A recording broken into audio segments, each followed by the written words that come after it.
अमर संदेश। सिमरन। सिमरन शब्द संस्कृत के स्मरण शब्द से बना,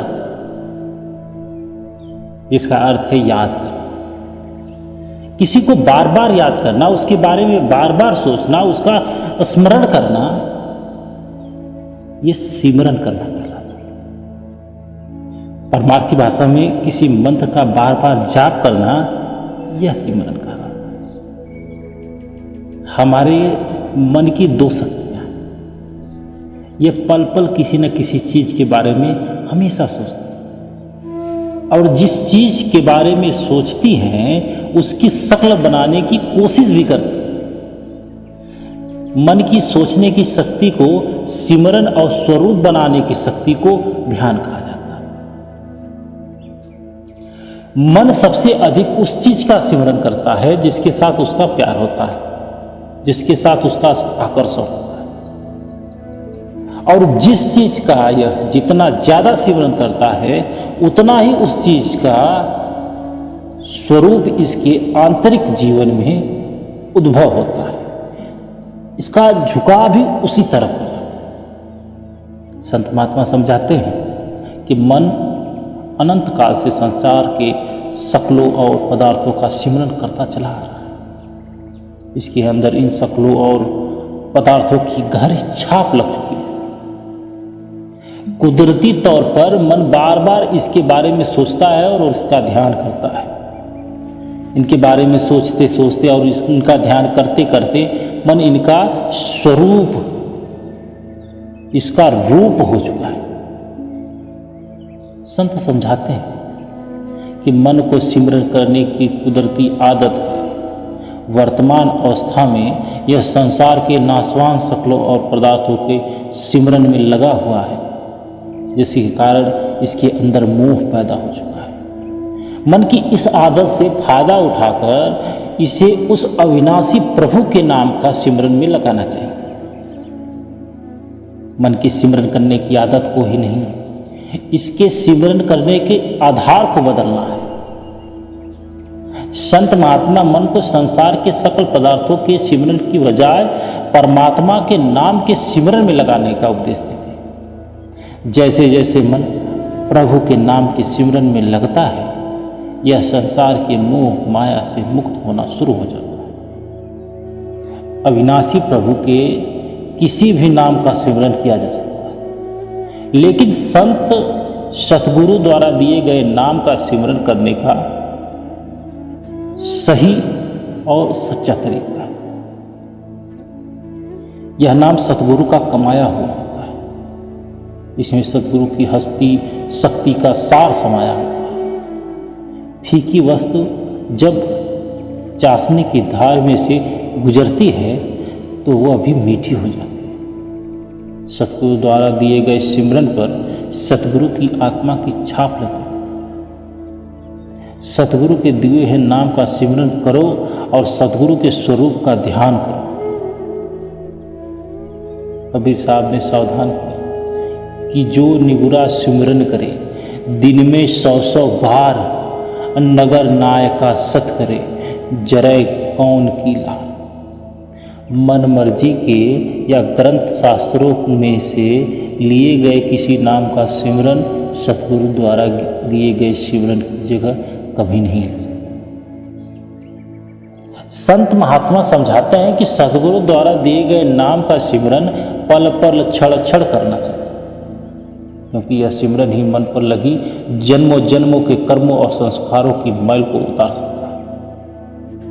नानक जी कहते हैं कि अगर हमें लाखों जिह्वा मिलता है तो हर जिह्वा द्वारा लाखों बार नाम का सिमरन करना चाहिए, क्योंकि यह सिमरन ही द्वैत से मुक्त होकर प्रभु के साथ एक होने की सच्ची सीढ़ी है। मन को हमेशा नाम के सिमरन में लगाकर हमेशा रखना चाहिए। सिमरन कैसे करना चाहिए? जो लोग माला फेरते हैं, कुछ बोलकर सिमरन करते हैं, तो कबीर साहब ने कहा कि माला तो कर में फिरे, जीभ फिरे मुख माय, मनुआ तो दुई दीस फिरे, यह तो सिमरन ना। हमारा असल उद्देश्य मन को सिमरन में लगाना है, इसलिए मन से ही सिमरन करना चाहिए। एक जगह कबीर साहब ने और लिखा कि तन थिर मन थिर वचन थिर सुरत निरत थिर होए, यह कबीर इस पल कल्प न पावे। समझाते हैं कि सिमरन करते समय तन स्थिर होना चाहिए, मन पूरी तरह सिमरन में मग्न होना चाहिए और ध्यान अंतर में आंखों के पीछे स्थिर होना चाहिए।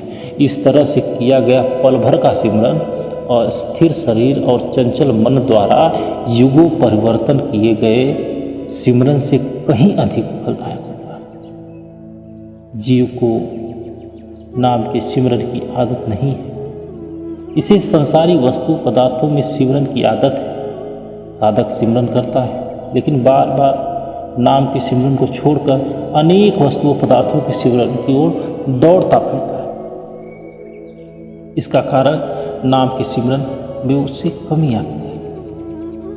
इस कमी को केवल नाम के सिमरन द्वारा ही पूरा किया जा सकता है। शुरू शुरू में मन के साथ लड़ाई करनी पड़ती है और इसकी चौकीदारी करना पड़ता है। बार बार सिमरन से दौड़ने वाला मन को बार बार सिमरन में लगाने से उसमें ढील आती है।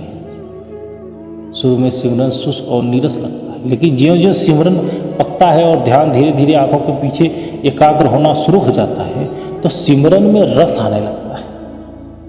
जब चलते फिरते उठते बैठते सोते जागते यानी हर समय सिमरन की आदत पड़ जाएगी तो अभ्यास के समय मन जल्दी सिमरन में लग जाएगा और एकाग्र जल्दी प्राप्त कर लेगा। धीरे धीरे ऐसी अवस्था प्राप्त हो जाती है कि एक चक्र की तरह सिमरन अपने आप हमेशा चलता रहता है। सिमरन करते करते सिमरन से प्रेम हो जाता है। जब प्रेम से सिमरन करते हैं तो सिमरन से वह फल मिलता है जिसकी कल्पना ठीक नहीं। सतगुरु द्वारा दिए गए नाम से सिमरन का संबंध सतगुरु से होता है, इसलिए कुदरती तौर पर ध्यान सतगुरु की तरफ ही जाता है। जैसे जैसे सिमरन पकता है सतगुरु के स्वरूप का ध्यान बनना शुरू हो जाता है। जब मन और आत्मा पूरी तरह सिमरन में लीन हो जाती है तो आत्मा में सतगुरु का स्वरूप दिखाई देने लगता है। अनहद नाद शब्द धुन सुनाई देना शुरू हो जाता है। सतगुरु द्वारा दिए गए नाम के सिमरन और सतगुरु के स्वरूप के ध्यान द्वारा मन वश में आ जाता है। अंतर में अनहद शब्द का सुनाई देना और सतगुरु का नूरी स्वरूप प्रकट हो जाना सिमरन का शिखर है। यहाँ तक पहुँचना ही कठिन है। इसके आगे का सारा सफर सुगम है, आनंदमय है। बाकी सारा सफर आत्मा शब्द को पकड़कर सतगुरु के नूरी स्वरूप की अगुवाई में तय कर। संत महात्मा समझाते हैं कि साधक केवल सिमरन कर सकता है और सिमरन करना ही उसका असल कर्तव्य है। सिमरन से ही ध्यान बनता है, सिमरन से ही धुन प्रकट होती है और सिमरन से ही सद्गुरु के नूरी स्वरूप का दर्शन होता है। सत्संग, तन मन धन की सेवा आदि हर प्रकार के यत्न का मूल उद्देश्य सिमरन द्वारा मन आत्मा को अंतर में शब्द धुन में लीन करना है।